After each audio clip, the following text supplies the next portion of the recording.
Olá, meus amados. Estamos começando mais um dia de curso para casais, aqui no Facebook da Igreja da Comunhão Ágape. Hoje nós estamos aqui em um outro cenário e estamos aqui sendo monitorados aqui também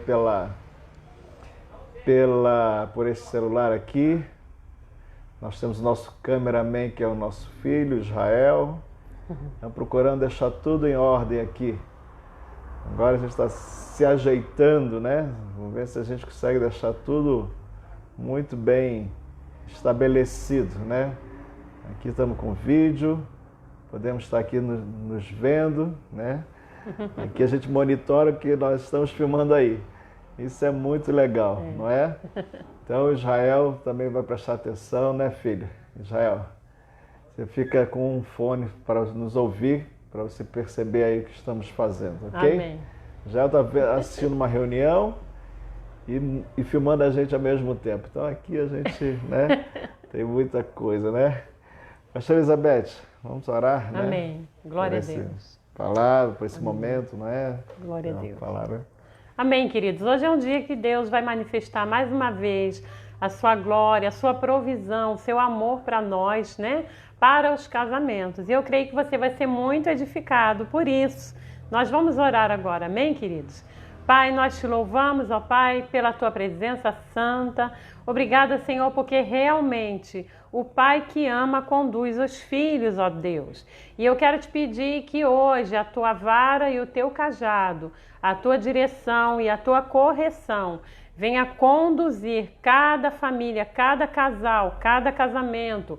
Que essa palavra que é tão viva e eficaz faça diferença na história de vida de cada casal. Que eles possam, Senhor, frutificar, avançar, consolidar situações, romper seus limites pessoais e ver a glória do teu poder na vida, no casamento, Senhor, no histórico, Senhor, das situações que eles avançam no dia a dia. E nós te glorificamos porque o Senhor nos dá tanto querer quanto realizar segundo a sua boa vontade, que é boa, agradável e perfeita. Por isso te louvamos e te agradecemos em nome de Jesus. Amém. Glória Amém. Muito bem, queridos. Hoje, no terceiro dia, nós queremos falar um pouquinho sobre essa expressão bíblica, que é ser uma só carne. Está no livro de Gênesis, capítulo 2. No livro de Gênesis, capítulo 2, versículo 24, vou pedir a pastora Elizabeth para ler esse versículo. Gênesis, capítulo 2, versículo 24. Por isso deixa o homem pai e mãe e se une à sua mulher, tornando-se os dois uma só carne. Olha que coisa, Deus está falando para nós que nós devemos ter agora uma prioridade, que é a nossa mulher. Não quer dizer que você vai desprezar pai e mãe, mas no sentido de que agora o relacionamento prioritário, o primeiro, é o seu casamento. Seu pai e sua mãe continuam sendo seus conselheiros, seus amigos, né? Devemos honrar pai e mãe até o final da vida. Mas quando nós casamos, a prioridade agora é o casamento. E por que isso? Por isso deixa o pai e mãe, se une à sua mulher. Para quê? Para se tornarem agora uma só carne. Significa o quê? Inseparáveis. Uma só carne. São pessoas diferentes, mas se tornaram um. Assim que eu sempre falo isso, né? Assim como a minha unha tem uma matéria diferente do que o meu dedo, mas é uma só carne. Agora, se eu tentar arrancar a minha unha, vai doer muito, porque está inseparável. Amados, o resultado, eu quero falar aqui que o resultado de duas pessoas se dando ativamente um para o outro, significa o quê? Eles se tornarem uma só carne. Quanto mais eu sou uma pessoa ativa nesta aliança, de me dar pela minha esposa, quanto mais a minha esposa se torna ativa nesta aliança de se dar por mim, qual é o resultado disso? Sermos inseparáveis, sermos uma só carne. Esse é o resultado das pessoas que estão aliançadas. Por que eu me dou por ela? Porque eu dou toda a minha força por ela, porque eu tenho uma aliança. Lembra quando a gente falou sobre aliança, a força da aliança? Então, a aliança dá o start de eu agora, e todo mundo, em todos os lugares, vão entender que eu estou me dando o máximo por ela, todo o meu ser, toda a minha força. Por quê? Porque nós temos uma aliança. Amém. Veja a importância de termos aliança. Então, é o resultado desta aliança é sermos uma só carne. Porque é na aliança que eu, Evandro, pego tudo que eu tenho e invisto nela. E assim ela também pega tudo que tem e investe em mim. Então, o resultado disso tudo qual é? Ser uma só carne. Amém? Isso é muito importante. Eu queria falar um pouquinho mais, né? Hoje eu não quero falar muito, mas algumas coisas importantes. Quando nós somos uma só carne, essa é uma condição fantástica. Para quê? Para nós cumprirmos a missão que Deus nos deu. Lembra lá no início, quando Deus falou, eu vos abençoo, sede fecundos, multiplicai-vos, enchei a terra e sujeitai a terra. Olha que coisa tremenda. Nós começamos a ver o quê? Que para nós cumprirmos essa missão, que é dominar a terra, mas pastor, dominar a terra é muito grande. Olha, querido, eu vou te dar uma história muito fantástica. A história do Ocidente. Tem o Oriente, Israel está no Oriente, mas a história moderna começa aqui para o lado ocidental do planeta Terra. Havia um homenzinho, padre, Martinho Lutero, que casou com uma freira, sempre esqueço o nome dessa freira, e eles começaram a ensinar a todos aqueles jovens que vinham para estudar nas universidades, eles começaram a ensinar aqueles jovens que eles deveriam ser marido de uma mulher só. E toda a riqueza do Ocidente é baseado nesse princípio. Porque quando um homem, ele não tem várias mulheres, quando um homem tem uma mulher só, ele investe toda a sua força a uma mulher só. E ele se preocupa em fazer o melhor investimento a uma mulher só, porque ele só tem essa, ele não tem outras. Ele sabe que ela é aquela pessoa que Deus deu para ele.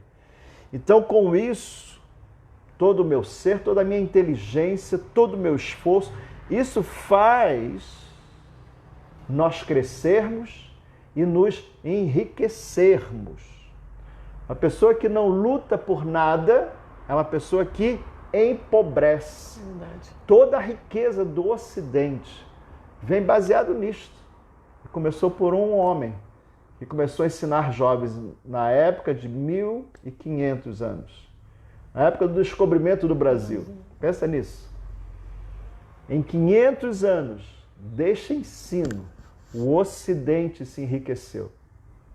Então, quando Deus fala de dominar a terra, sim, você vai transmitir isso para o seu filho, para o seu neto, para o seu bisneto, por toda a sua geração. Esse princípio da força da aliança para nos se tornarmos uma só carne precisa ser transmitido aos nossos filhos.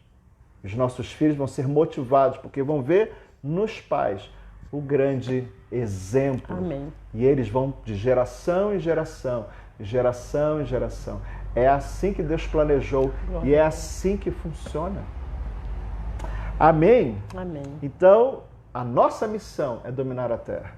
A terra ser dominada, a terra, toda a riqueza que é nessa terra, você poder se utilizar dela. Mas para isso, realmente, nós temos que ser pessoas capazes, enriquecidas, para poder crescer cada vez mais. Amém.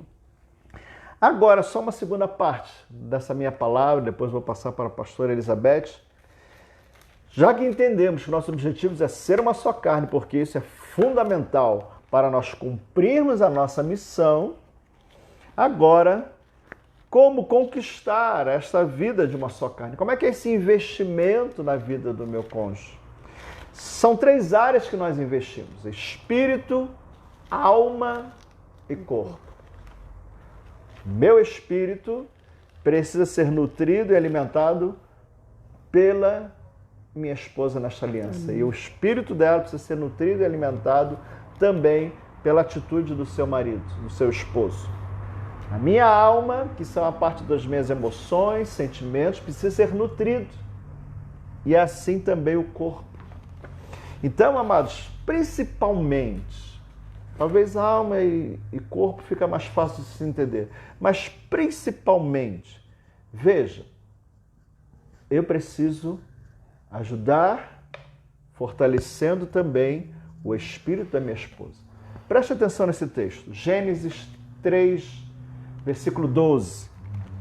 Olha que texto importante, amados, importantíssimo. Gênesis 3, 12. O que diz aí? Então disse o homem: a mulher que me deste por esposa, ela me deu da árvore e eu comi. Olha que declaração infeliz, ou melhor, que realidade infeliz de Adão e Eva. Ele falou, mas a esposa que o Senhor me deu, Deus, ela me deu o fruto proibido e eu comi. Então, amados, quando nós investimos no espírito do nosso cônjuge, qual é o investimento? De eu conduzir ela a ter sensibilidade da vontade de Deus. É o campo espiritual. Aqui ele está dizendo, mas minha esposa me deu para comer. E ele simplesmente baixou a cabeça e comeu. E nem pensou, e nem discerniu o que ele estava fazendo. Então, nós como casal, não podemos viver a nossa vida só nas alegrias, só nos nossos desejos, sem considerar a salvação do nosso espírito. O nosso espírito precisa estar o quê? Conectado com Deus. E se eu quero conduzir a minha esposa para ter um espírito bem firmado em Deus, eu sou responsável em passar para ela aquilo que o Pai quer, aquilo que Deus quer. Eu preciso orar junto com ela, eu preciso conversar sobre a palavra de Deus. Veja, eles estavam aqui em desobediência a uma palavra de Deus. Talvez aquele homem que foi tão insensível nessa hora, minha querida, obrigado, você sempre cuida de mim, você está me dando um fruto, olha, que coisa maravilhosa. Para a alma dele, para os sentimentos dele, ele estava feliz. A minha esposa está me dando um fruto. Mas ela não estava, a Eva, não estava suprindo, nutrindo o espírito de Adão, para mostrar a ele que nós precisamos ter o nosso espírito em comunhão com Deus também. É isso que alimenta o nosso espírito. Então não confundam o nosso momento agradável ali entre quatro paredes, aquele momento de jantar juntos, à luz de vela. Já pensou? Eva leva Adão para um jantar à luz de velas para comer o fruto proibido. Misericórdia. Deu para entender? Então, numa aliança, eu preciso nutrir o espírito dela, a alma dela e o corpo dela. É como se fosse o veneno para a sua saúde espiritual. Olha que coisa! Então, queridos, preste atenção. Para sermos uma só carne, nós temos que estar em linha espiritualmente, emocionalmente e fisicamente. É responsabilidade desta aliança. E no campo espiritual, a gente nunca pode esquecer que Deus é o que supre profundamente o nosso espírito. A minha maior alegria não é levar a minha esposa para passear e ela voltar para casa e falar, estou bem. Mas eu preciso estar atento que se o espírito dela não está em conexão com o Pai, com Deus, por mais que a gente passeie, o espírito dela, que é a coisa mais central da vida dela, o espírito dela com Deus não está sendo nutrido. E eu sou responsável por a aliança que nós temos. tudo começa no espiritual. Há outros textos que poderíamos passar aqui falando a noite inteira, mas esse conceito, eu creio que com poucas palavras você já entendeu. Precisa estar atento no casamento, em primeiro lugar, meu espírito, o espírito dela, unidos, alegres por estarmos na presença do Pai dos Espíritos. Amém. Quem é o Pai dos Espíritos? O nosso Deus. Amém. Amém? A segunda parte é a alma. É a questão de emoção. O que a minha esposa gosta? Eu vou incentivá-la, eu vou motivá-la. Se ela gosta de uma profissão, ela tem satisfação naquela profissão, vou investir, vou ajudá-la, vou trazer coisas para que ela possa se alegrar nessa profissão, ou em locais agradáveis, ou em locais que elas gostam, ali no momento da alma, gosta de qual é o hobby dela. Todas essas coisas são importantes, criar ambientes agradáveis para suprir a nossa alma. Pensa você, por exemplo, vai com sua esposa para a igreja, vamos dizer assim. Lá a gente tem momentos agradáveis na presença de Deus, estamos felizes com Deus. E ao chegar em casa, eu não me preocupo em criar um bom ambiente dentro de casa. Ela quer voltar para estar em casa, ter o conforto do seu lar. Eu sei o que ela gosta, de ter um local confortável e eu não me preocupar com isso. Quer dizer, espiritualmente ela está nutrida. Mas e emocionalmente? Aqueles momentos que ela gosta de também ter alegrias, né? De poder ali se refrigerar por momentos assim agradáveis. Eu, aliançado com ela, preciso promover isso. O que ela gosta de ouvir? Será que a nossa esposa gosta de ouvir palavras feias, duras ou palavras agradáveis, que alegram o coração? A Bíblia diz, a boa palavra, né, dada ao seu tempo, é como maçãs de ouro em salvas de prata. Salvas de prata, não é assim, Provérbios? Como é importante palavras boas. Isso alegra o coração. É responsabilidade minha, porque eu tenho uma aliança com a minha esposa. Então isso vai o quê? Cada vez mais nos tornando uma só carne. A sua esposa não vai querer ouvir elogios de outros, vai querer ouvir elogios seus. Você, marido, você, esposo. Amém. E por último, a parte física. Amados, como pessoas não estão alinhadas espiritualmente, não estão alinhadas emocionalmente, e aí não conseguem desfrutar plenamente da parte física.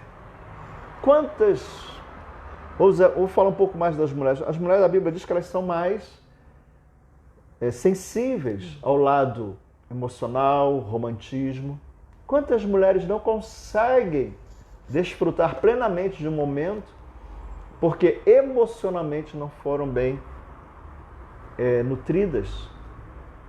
Então, queridos, nós quando temos uma aliança, nós somos responsáveis.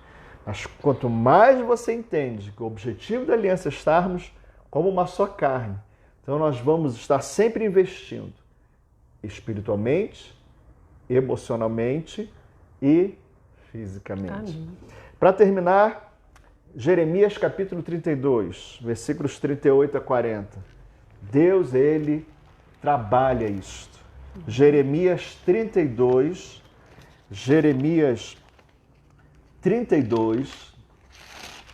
versículos 38 a 40. Jeremias capítulo 32, versículos 38 a 40. Veja. Eles serão o meu povo e eu serei o seu Deus. Dar-lhe-eis um só coração e um só caminho, para que me temam todos os dias para o seu bem e bem de seus filhos.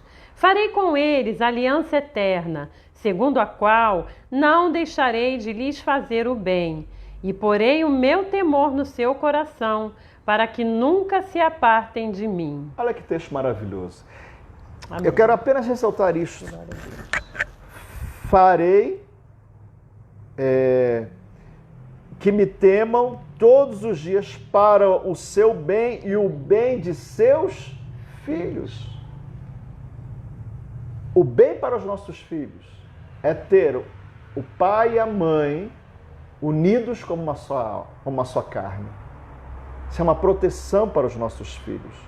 E Deus faz isso porque Ele está preocupado também com a próxima geração. Verdade. Deus está preocupado com a visão do seu filho, com o emocional do seu filho, com os princípios que nós estamos passando para os nossos filhos.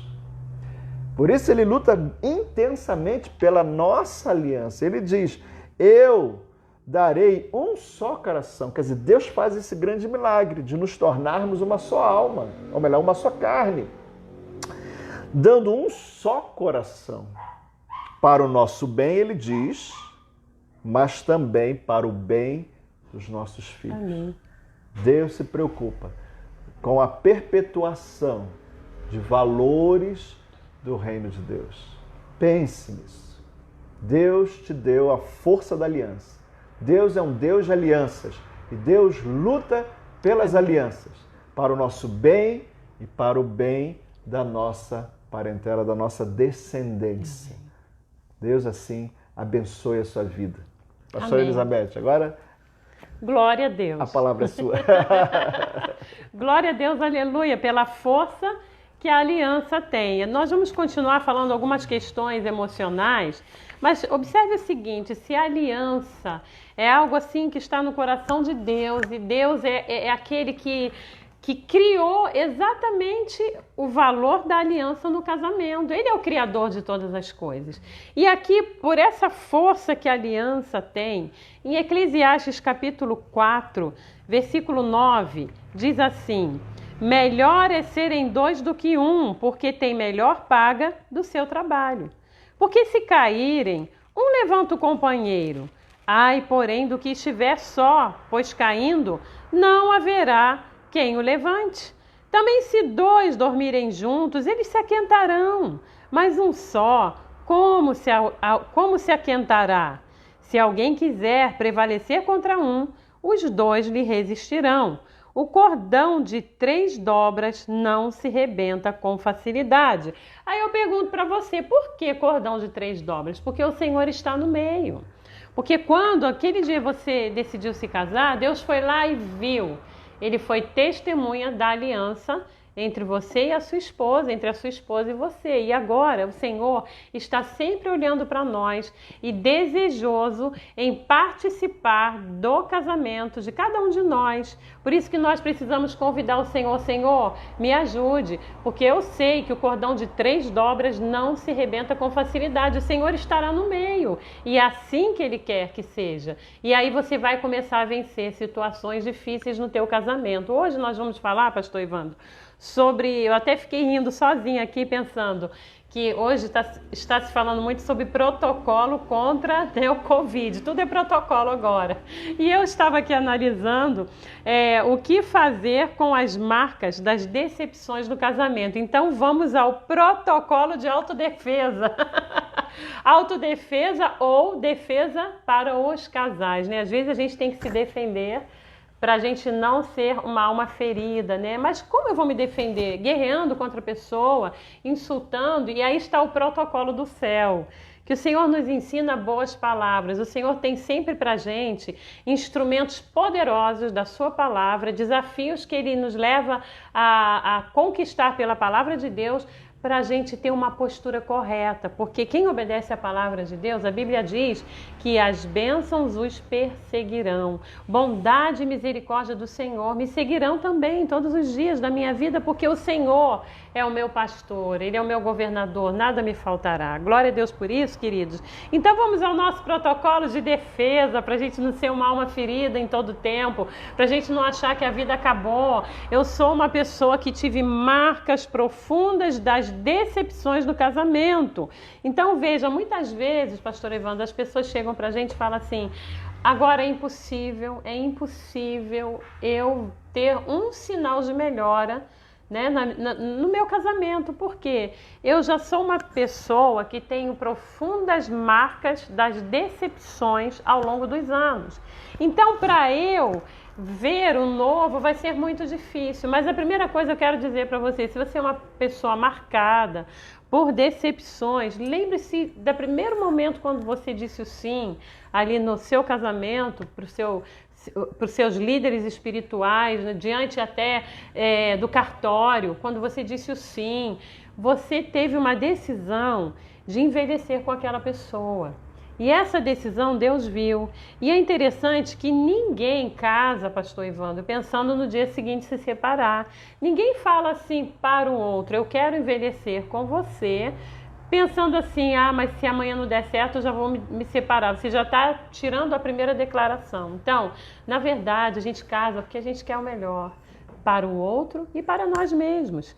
Então, veja, o que fazer então? Eu tenho muitas marcas, muitas decepções. Primeira situação, eu falei na semana passada, mas ela é de fundamental valor para todos os nossos relacionamentos. É o perdão.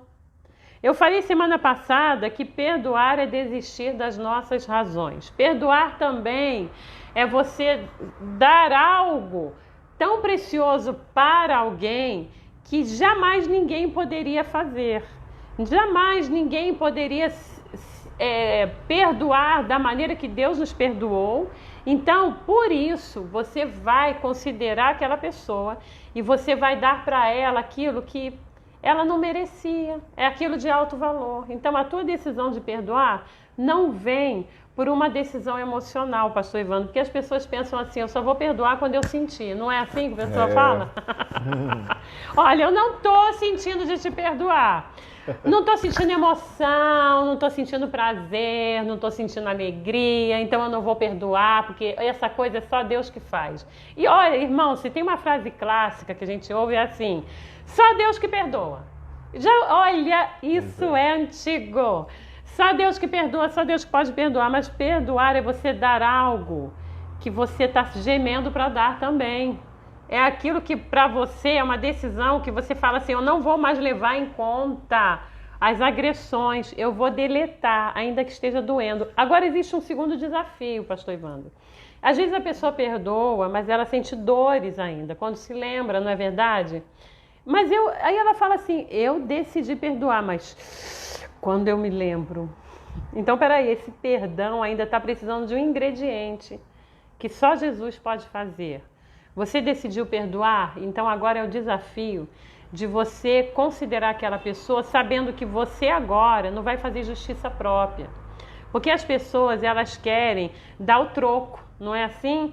Agora eu vou fazer justiça pelas minhas próprias mãos. Eu vou me vingar. O sentimento de vingança é uma coisa terrível. Você liga os jornais, você fala assim, o marido matou a mulher porque ficou com raiva dela. Assim, a nossa sociedade tem acontecido coisas terríveis por causa da vingança. Então, primeira coisa, queridos, vamos pontuar aqui. Eu preciso perdoar porque Jesus me perdoou primeiro. Isso é muito forte. Mas aí você vai dizer assim para mim, eu não estou trazendo os mesmos textos da semana passada, porque a gente trabalhou mais a questão do perdão. Eu estou pontuando aqui o que eu falei semana passada, mas eu quero dizer para você, quando há a dor da decepção e você já decidiu perdoar, você vai falar assim, pastor Evandro, tudo bem, pastor, eu perdoei, mas eu quando lembro desse homem me dá uma ira, uma vontade de socar. Eu já ouvi isso. Eu falei para vocês que eu sou bem prática, né? Vou procurando ser bem prática. Mas a Bíblia diz uma coisa tão tremenda, em 1 João, capítulo 1, versículo 9, que fala sobre cura interior. Ó Deus, então agora o Senhor está me dando uma segunda condição de primeiro, eu preciso perdoar e confessar o meu pecado para Deus. Porque quando eu perdoo, ao mesmo tempo eu tenho que falar para Deus, eu estou com vontade de pegar aquela pessoa e torcer o pescoço. Eu estou com vontade de pegar aquela pessoa e falar um monte de verdade. Sabe aquelas verdades assim, bem... que dá na ferida? Sabe aqueles desaforos, aquelas palavras assim... palavras ruins, palavras pesadas que as pessoas proferem na hora da ira, eu estou com vontade de fazer. Então a pessoa fala coisas horríveis para outra pessoa, porque ela quer uma vingança. Mas aí o Senhor fala, confesse o pecado. E aí o texto vai dizer aqui em 1 João capítulo 1, versículo 9, que se confessarmos os nossos pecados, Ele, o Senhor Jesus, é fiel e justo para nos perdoar os pecados e agora, olha o ingrediente especial da cura interior, nos purificar de toda a injustiça.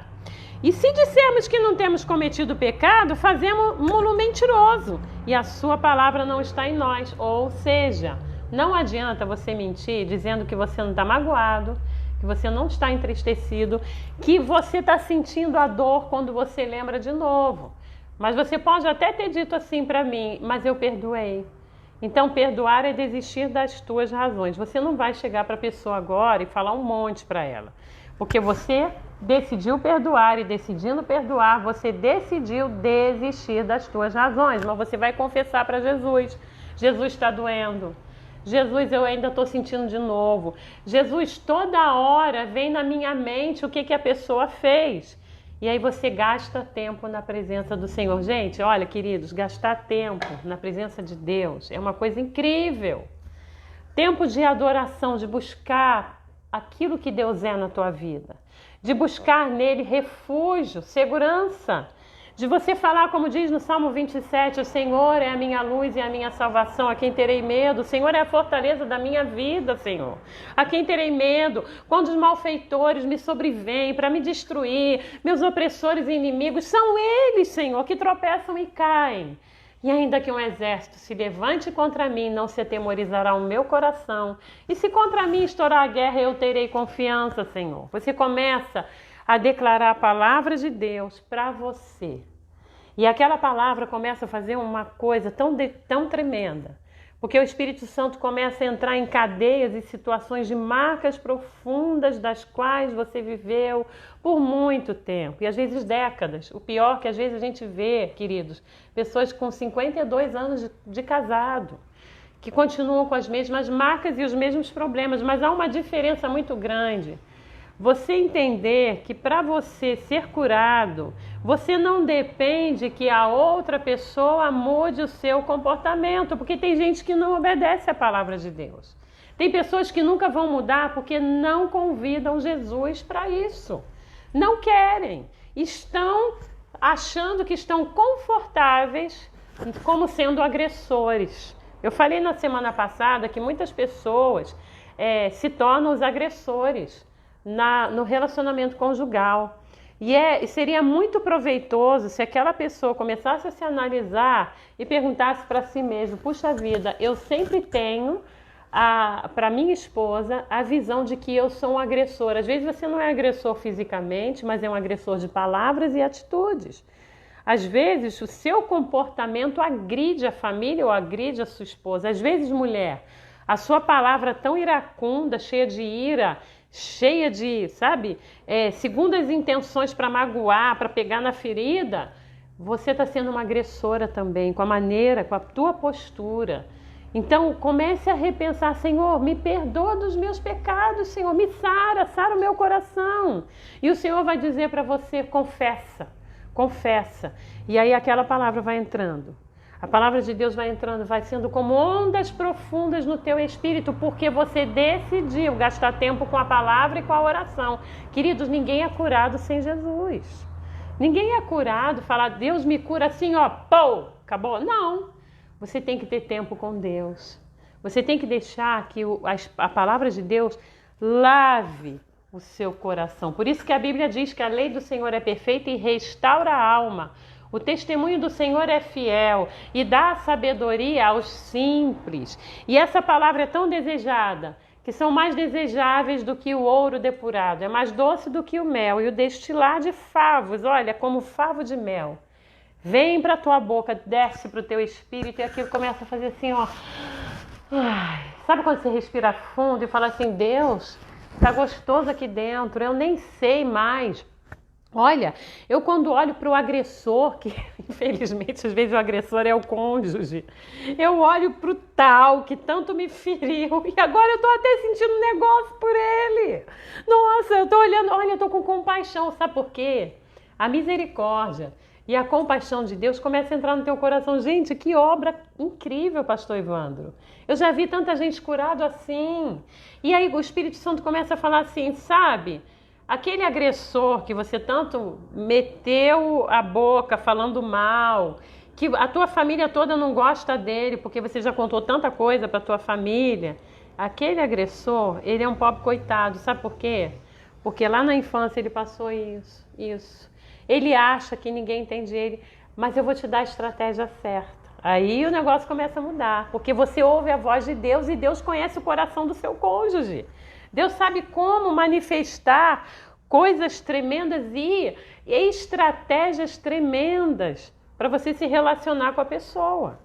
E aí você olha para dentro de você e fala assim, ai, agora eu estou entendendo, Senhor, eu não vou deixar de ser feliz porque o outro não mudou.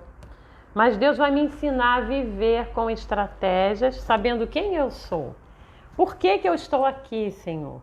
Mas eu estou aqui sabendo que Cristo é o meu marido. Eu gosto de Isaías 54, que diz, porque o teu Criador é o teu marido, mulher. O Santo de Israel é o seu nome, e ele te chamou como uma mulher desamparada, de espírito abatido, como uma mulher que foi rejeitada na sua mocidade. A Isaías 54, se não me engano, é a partir do versículo 4, só estou citando o texto.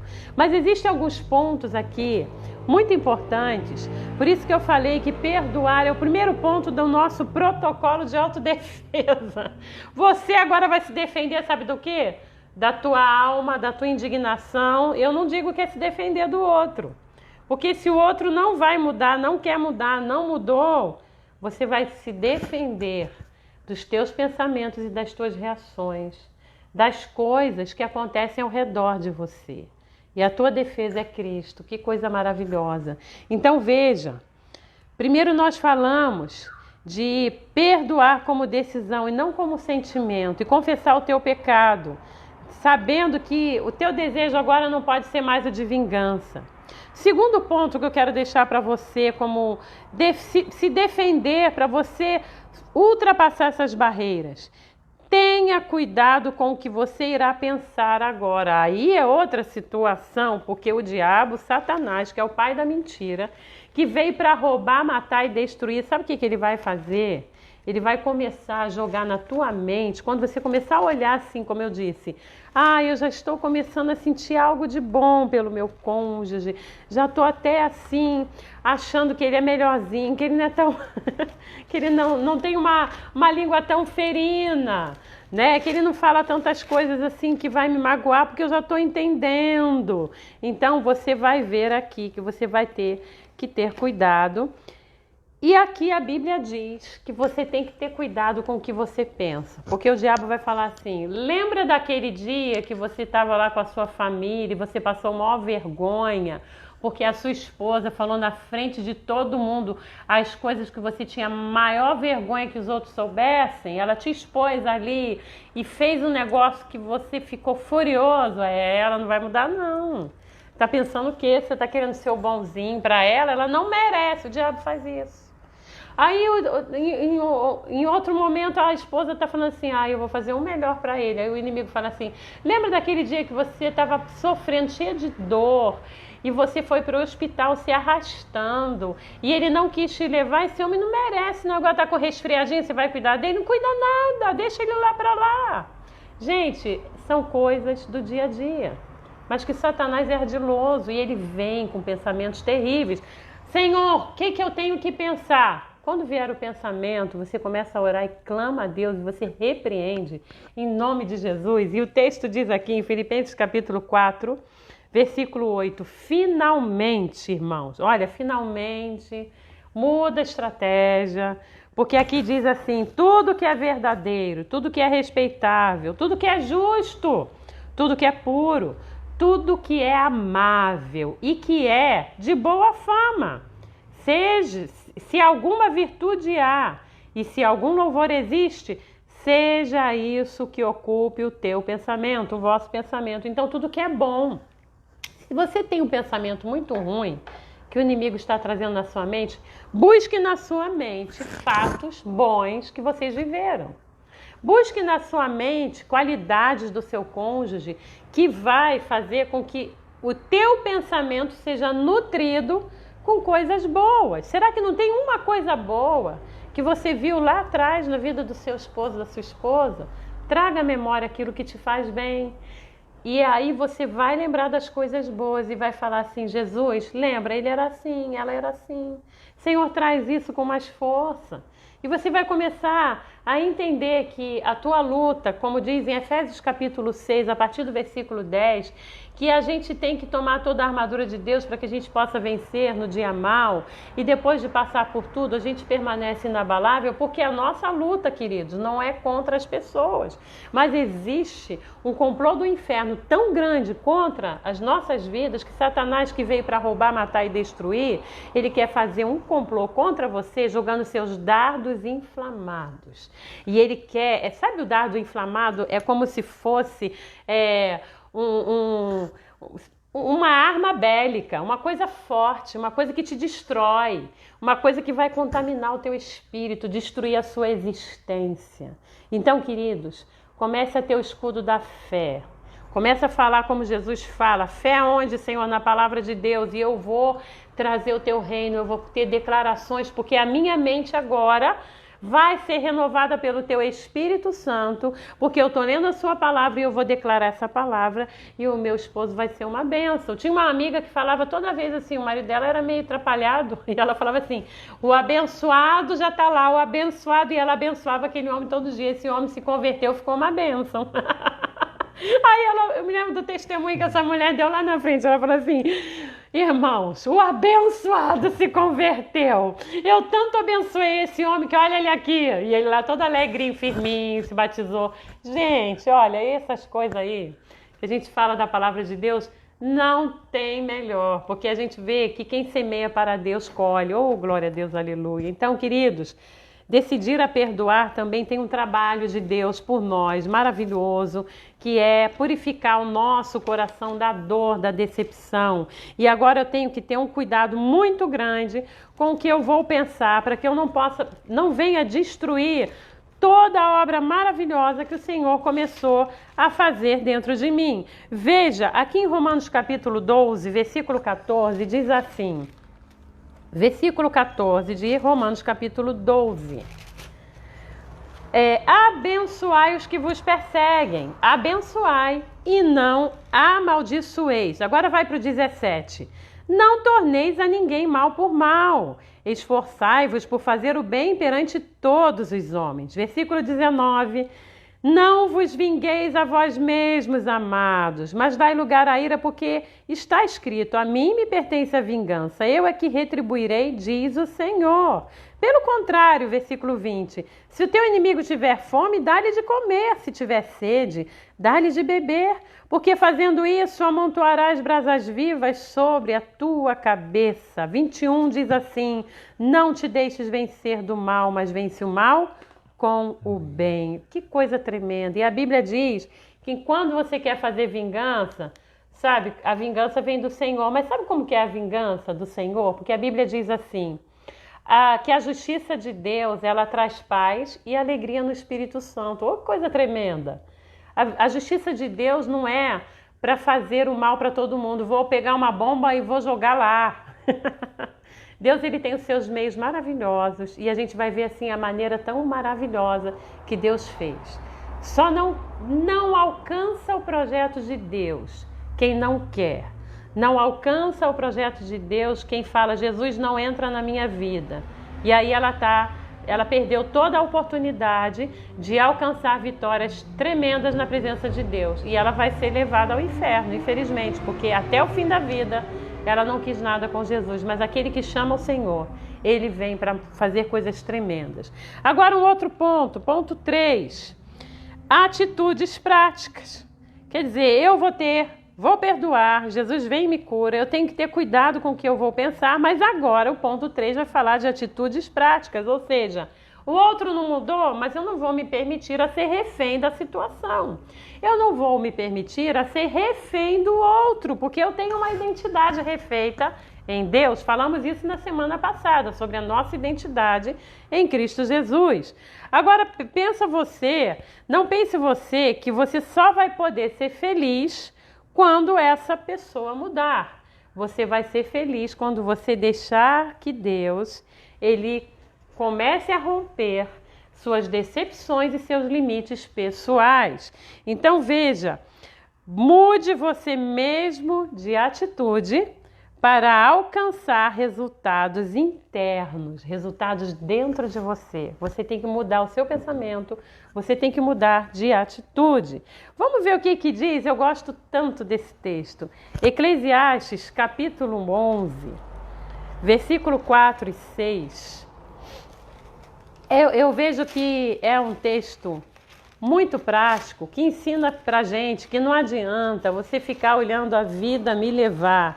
Tem pessoas que sofrem a vida inteira e não faz nada, não muda de atitude, não pede a Deus uma estratégia e a vida vai te levando, você não amadurece e você envelhece. Hoje eu falava para o pastor Evandro uma frase, maturidade não é o quanto você envelheceu, maturidade é o quanto você amadureceu. A gente amadurece na palavra de Deus. Então vamos amadurecer com estratégias do Senhor para que a gente mude e tenha atitudes práticas. Veja, em Eclesiastes ensina isso. Capítulo 11, versículo 4 diz assim: quem somente observa o vento nunca semeará. O que olha para as nuvens nunca cegará. Ou seja, você olha para o vento, você não semeia e você não colhe. Porque você fica lá assim, ó vida, ó azar, ó Deus, e não faz nada. Se você pegar o que eu até brinquei aqui, esse é o protocolo, e eu digo, de saúde espiritual, de saúde emocional que a palavra de Deus dá para nós. Você começa a praticar essa verdade dentro do teu espírito, você vai ver que você vai fazer o que o texto está ensinando. Versículo 6 diz assim, olha, o que eu vou fazer então? Semeia pela manhã a tua semente. À tarde não repouses a mão, porque não sabes qual prosperará. Se esta, se aquela, ou se ambas igualmente serão boas. Então de manhã eu vou ter uma semeadura, eu vou ter uma atitude nova. Eu vou pensar, Deus, nessa manhã, vem com teu reino, vem com teu poder na minha vida. Eu quero ter atitude. Senhor, o que eu faço hoje? E o Senhor começa a te dar estratégias dentro daquele assunto, dentro daquela área.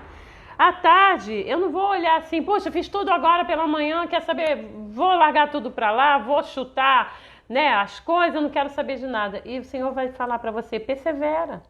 À tarde, não repouse a tua mão, não pare de trabalhar, não pare de crer, não pare de orar, não pare de interceder. E aí, à noite, você vai falar assim, trabalhei o dia inteiro, orei, fiz e aconteceu. Ainda não, Senhor. Então, quer saber? Desistir? Não. Aí a Bíblia está dizendo assim, sabe por quê? Você semeou tanto. Você semeou tanto, meu irmão. Minha irmã, você está semeando ali, mas você não sabe se aquela oração que você fez de manhã já está fazendo algum efeito. Você não sabe como que Deus está tratando o coração do seu cônjuge. Meu irmão, você está orando para a tua esposa mudar de atitude, você não sabe o que está acontecendo no coração dela, tenha fé. Porque a Bíblia fala que você não sabe qual semente prosperará. Se esta, se aquela, ou se ambas igualmente serão boas. Às vezes uma coisa que você fez mês passado ficou martelando na cabeça do seu cônjuge, da sua esposa ou do seu esposo. E o Espírito Santo, que nos convence do pecado, da justiça e do juízo eterno, ele vai lá e faz aquela pessoa lembrar. Você está fazendo mal para ele? Vem aquele pensamento. Mas ele fez tão bem para você. Você está fazendo mal para ela? Mas ela fez tão bem. Olha, lembra daquilo que ela fez? Aí aquilo gera uma dor segundo Deus. A Bíblia fala que gera uma dor segundo Deus, uma tristeza no espírito.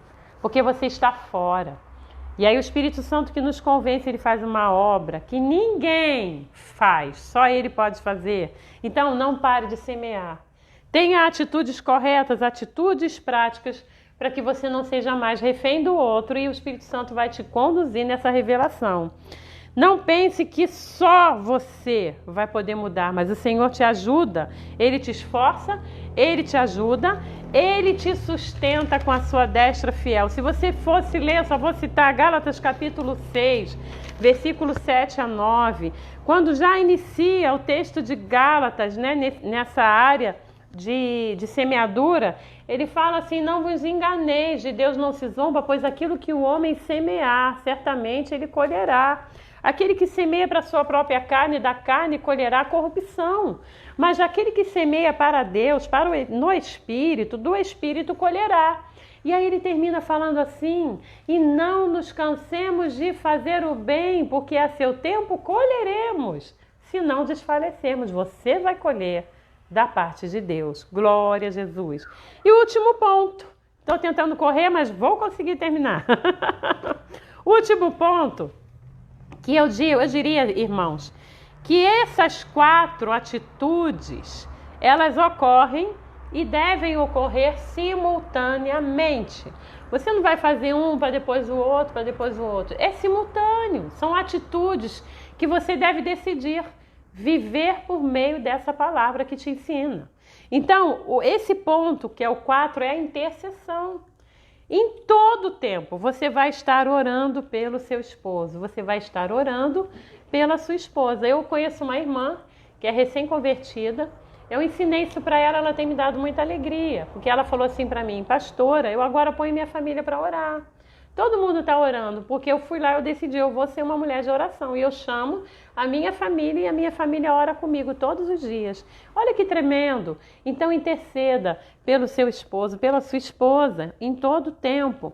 Veja que até lá em 1 Timóteo diz que é tão importante a oração, a intercessão, que em todo tempo nós precisamos estar orando por todos que estão com investidura de autoridade. Então veja aqui, 1 Timóteo capítulo 2, versículo 1 e 2 diz assim: antes de tudo, pois, exorto que se use a prática de súplicas, orações, intercessões, ações de graça em favor de todos os homens. E agora ele vai falar de todos que estão investidos de autoridade. Vai falar de autoridades como reis, né? E eu diria, se você, esposa, está orando pelo seu esposo, ele tem que ser o sacerdote do lar. Ele é autoridade, é o governo da casa, biblicamente falando, está na mão desse homem. E Deus vai cobrar dele. Ore por ele. Então aqui fala sobre todos os níveis de autoridade. E ore por você também, como autoridade sobre os seus filhos, para que você veja o melhor de Deus. Há um texto ainda que eu quero deixar como referência em Mateus capítulo 5, versículo 43 a 46, que diz assim, 43, ouvistes o que foi dito: amarás o teu próximo e odiarás o teu inimigo. As pessoas não falam assim: o teu próximo, aquela pessoa que te faz bem, ama mesmo, mas o teu inimigo, odeie. Eu me lembro de uma criança, pastor Evandro, que a mãe teve que ensinar muito, que ela foi orar e falou assim: Jesus, não abençoa o meu coleguinha não, que ele bate. Às vezes as pessoas têm esse conceito desde a infância, mas o teu inimigo, você tem que orar. E às vezes, infelizmente, na família, o cônjuge pensa que o seu maior inimigo é o seu esposo, mas não, o seu maior inimigo é Satanás, que veio para roubar, matar e destruir. Então aqui diz: amarás o teu próximo e odiarás o teu inimigo? Não. Versículo 44 diz: eu, porém, vos digo, amai os vossos inimigos e orai pelos que vos perseguem. Olha, aí você vai ver o que diz: para que vos torneis filhos de vosso Pai Celeste. Porque ele faz nascer o seu sol sobre maus e bons e vir chuva sobre justos e injustos. Ou seja, Deus faz com que a chuva venha só na plantação do homem que é de Deus, do homem que ora. Tem 2 vizinhos, um tem a plantação de arroz e o outro também tem. Aí Deus fala assim: esse aqui é meu servo, vai chover só aqui, porque o outro, tomara que morra mesmo, vai para o inferno. Deus não faz isso de jeito nenhum. O Senhor ama o pecador, ele vai vir fazer chuva sobre bons e maus. Sobre aquele que tem a sua plantação de arroz, vai vir tanta chuva que vai dar em abundância. e ele com a sua ganância toda vai vender, às vezes vai até roubar, vai fazer o ir acontecer, vai vender caro, vai ganhar uma fortuna de dinheiro. O outro também na sua justiça, na sua solidariedade em Deus, vai abençoar muita gente com aquele arroz, vai vender, vai ter lucro, mas não vai fazer falcatrua, e Jesus vai abençoar ele e sua casa e ele será próspero. Então, a chuva vai vir para todo mundo. A diferença é aqui dentro. Aquele que serve a Deus e aquele que não serve. Então, o que você escolhe fazer? Você vai vingar a sua indignação? Você vai ser vingativo? Pois se Deus não faz isso, Ele manda o sol e a chuva para todo mundo. E agora no versículo 46 diz: por quê? Se amardes o que vos amam, que recompensa tendes? Não faz os publicanos também o mesmo? Ame a quem te faz mal, querido. Você vai ver a recompensa que você vai ter de Deus. E fechando esse entendimento, quando você vai ver 1 Coríntios capítulo 13, versículo 8, já começa dizendo assim, pastor Evandro: o amor jamais acaba. Sabe por quê que o amor jamais acaba? Porque o amor é o próprio Cristo. Deus é amor.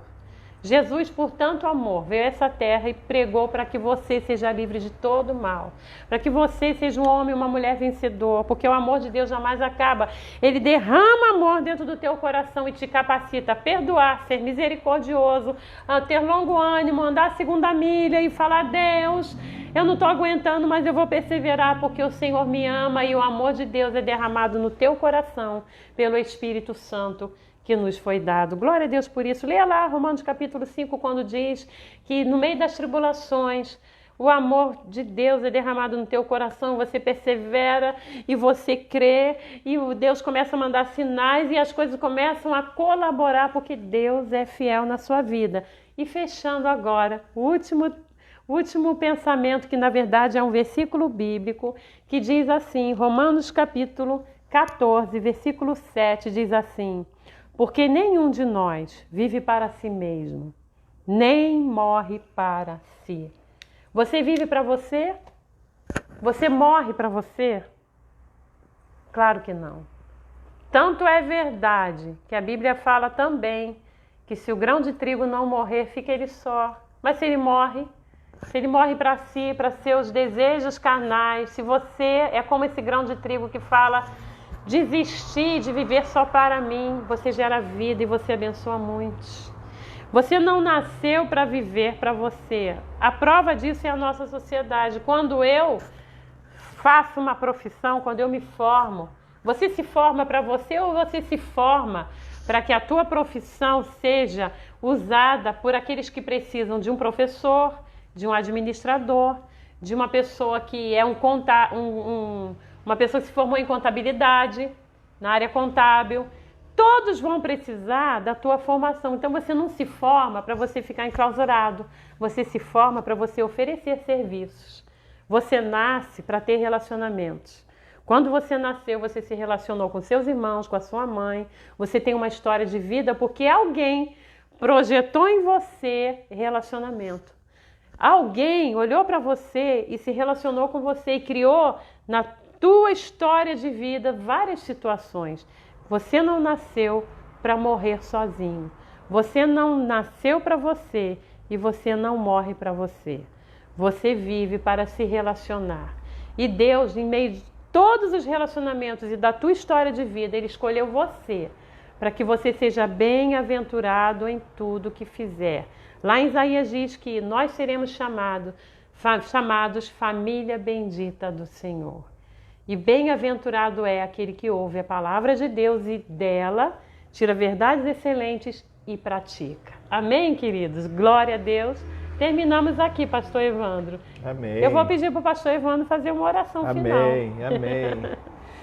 Então, querido, eu gostaria que você fechasse seus olhos, que você tivesse um momento de oração. Muito importante você estar aí, parar com tudo. Se alguma coisa está te distraindo aí, se tem na sua sala, no seu quarto, procure um local que você não se distraia. Deixa o Senhor falar o seu coração.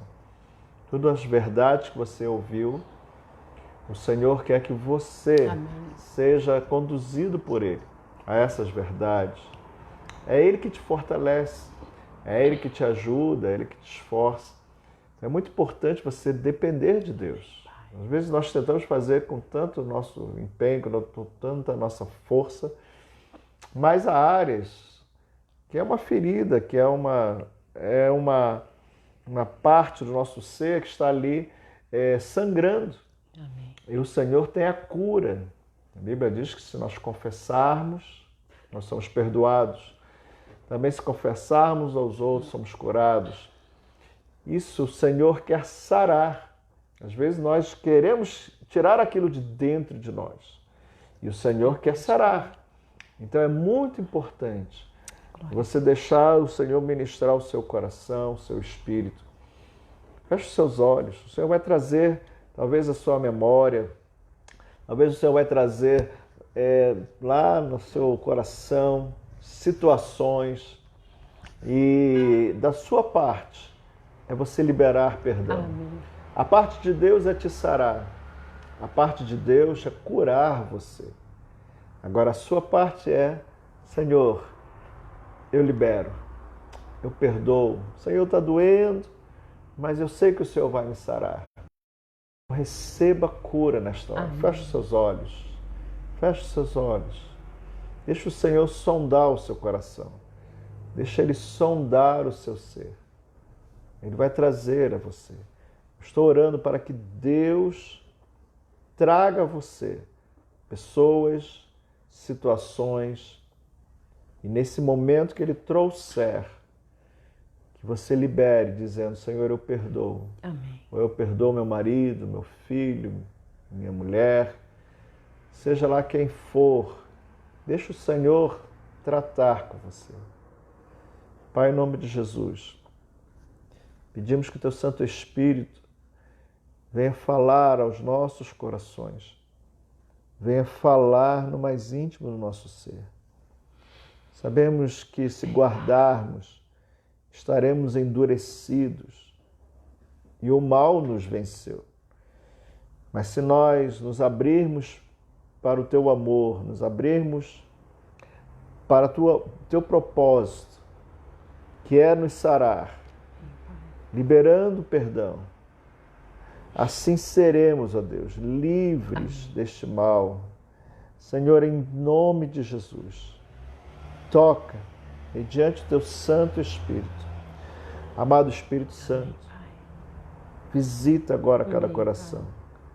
Visita cada irmão, visita cada pessoa nesta hora. Capacita, trazendo agora revelação, direção, situações, e que haja agora o Teu poder sarador. Amém. Sobre cada coração. Libere, meu amado, libere. Diga isso para o Senhor. Senhor, eu perdoo esta pessoa. Diga isso para Ele agora. O Espírito de Deus está operando na sua vida. Diga isso agora. Amém. Para Em o nome de Senhor. Jesus. Eu libero essa pessoa. Eu perdoo esta pessoa. Eu declaro agora a bênção do Senhor. Espírito de Deus, nós selamos esse momento. A cura sobre cada coração. Pai. Em nome de Jesus. Amém. E amém. Amém, meus amados. Foi tremendo. Ministração, verdades eternas que foi trazido ao nosso coração hoje. E que você desfrute mais e mais desse ambiente bom da parte de Deus. Deus é bom. A bondade dele veio ao nosso coração. Se sinta agora curado. Amém. Veja a obra que Deus fez em seu espírito. Amém? Que Deus abençoe a sua vida, que Deus fortaleça a sua vida e até a semana que vem, nesse mesmo horário, 8 horas da noite, da próxima terça-feira, assim, se Deus permitir. Amém? Que Deus abençoe. A paz do Senhor. A paz, queridos. A paz. Amém.